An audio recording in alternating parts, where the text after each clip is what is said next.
13 अप्रैल 1919 बैसाखी का दिन। अमृतसर का जलियांवाला बाग हंसी खुशी से गूंज रहा था। लोग अपने परिवारों के साथ उत्सव मना रहे थे, लेकिन उस दिन वह बाग एक खून से सने कत्लेआम का गवाह बन गया। अंग्रेजी हुकूमत ने निहत्थे भारतीयों पर गोलियां चलाईं और एक ऐसी त्रासदी रच दी जिसने पूरे देश को हिलाकर रख दिया।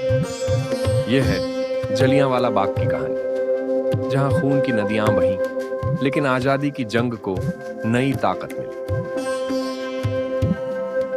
1919 में भारत में अंग्रेजी हुकूमत अपने चरम पर थी। रॉलेट एक्ट के खिलाफ देश भर में विरोध प्रदर्शन हो रहे थे। अमृतसर में लोग शांतिपूर्ण तरीके से जलियांवाला बाग में इकट्ठा हुए थे। ये एक संकरी जगह थी जहां निकलने के लिए सिर्फ एक मुख्य द्वार था। वहां मौजूद थे किसान, मजदूर, बच्चे और बुजुर्ग, लेकिन अंग्रेजी हुकूमत को यह मंजूर नहीं था।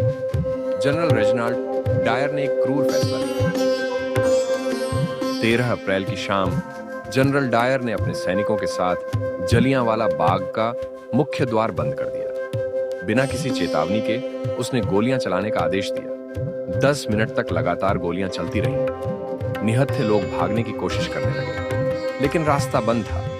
माएं अपने बच्चों को बचाने के लिए चीख रही थीं, बच्चे अपने माता पिता को ढूंढ रहे थे। उस दिन बाग में खून की नदियां बह गई। जलियांवाला बाग में उस दिन सैकड़ों लोग मारे गए और हजारों घायल हुए। छोटा रमेश अपने पिता को खोजता रहा, लेकिन उसे सिर्फ उनका खून से सना दुपट्टा मिला।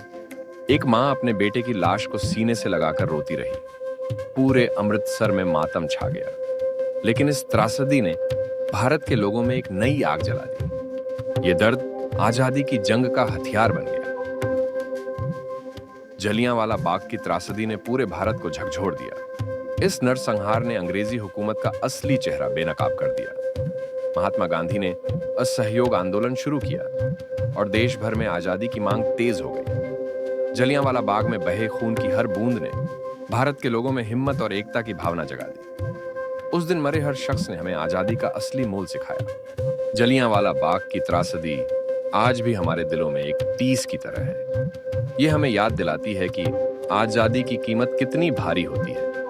उन मासूमों का बलिदान जो उस दिन बाग में मारे गए आज भी हमें हिम्मत देता है। जलियांवाला बाग आज एक स्मारक है, न सिर्फ दर्द का, बल्कि भारत की हिम्मत और एकता का। इसी दौरान रविंद्रनाथ टैगोर जी को 1915 में नाइटहुड पुरस्कार से सम्मानित किया गया था, उनके साहित्यिक गीतांजलि के लिए। वह एकमेव भारतीय नागरिक थे जिन्हें यह पुरस्कार दिया गया था, परंतु इस दर्दनाक हत्याकांड को देखकर उन्होंने वह पुरस्कार ब्रिटिश सरकार को लौटा दिया। हमें यह सिखाता है कि हर कुर्बानी की एक मंजिल होती है, और वह मंजिल है आजादी।